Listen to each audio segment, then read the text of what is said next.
ദൈവിക സംരക്ഷണം ദൈവത്തിൽ ഉണ്ടാകുന്നപ്പോഴാണെന്നറിയാം, ദൈവത്തിന്റെ മുമ്പിൽ കുറ്റമറ്റവരായിരിക്കുമ്പോഴാണ്.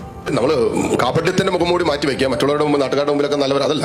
ദൈവത്തിന്റെ മുമ്പിൽ ഹൃദയം പരിശോധിക്കുന്ന കർത്താവിന്റെ മുമ്പിൽ കുറ്റമറ്റവരാണെങ്കിൽ ഒരു ദൈവിക സംരക്ഷണം നമ്മുടെ ആത്മാവിന്റെ മേൽ ഉറപ്പിച്ചിരിക്കുന്ന കാര്യമാണ്. അത് പോകില്ല, ശത്രുവിനെ തൊടാൻ പോലും പറ്റില്ല. അതുകൊണ്ടാണല്ലോ ജോബിന്റെ പുസ്തകം 1:10 നാം വായിക്കുന്നില്ലേ, ജോബിനും അവന്റെ വസ്തുവകകൾക്കും സമ്പത്തിനും ചുറ്റും ദൈവം വേലി കെട്ടി സംരക്ഷണം നൽകി. അതിന് കാരണം പറഞ്ഞിരിക്കാൻ തൊട്ടുമ്പത്തെ വചനങ്ങൾ വായിക്കും, പറയാം, അവൻ കുറ്റമറ്റവനും നീതിമാനും ദൈവത്തെ ഭയപ്പെടുന്നവനും എല്ലാ തിന്മകളിൽ നിന്നും അകന്ന് ജീവിക്കുന്നവനുമായിരുന്നു.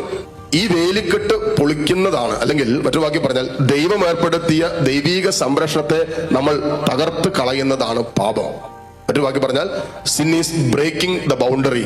ദൈവം ഏർപ്പെടുത്തിയ ദൈവിക സംരക്ഷണത്തിന്റെ ഒരു കവചമുണ്ട്, അതിൽ നമ്മൾ പുറത്ത് കിടക്കുന്നതാണ് പാപം എന്ന് പറയുന്നത്. ആ സ്നേഹവലയത്തിൽ നിന്നും ഒരുവൻ പുറത്ത് കിടക്കുന്നതിനാണ് നമ്മൾ പാപം എന്ന് വിളിക്കുന്നത്. ദൈവത്തിന്റെ മുമ്പിൽ കുറ്റമറ്റവനായി നിൽക്കുന്നവരെ ദൈവം സംരക്ഷിക്കും. ആത്മാവിന് ഒരു പോറൽ പോലും ഏൽക്കാൻ ദൈവം അനുവദിക്കില്ല.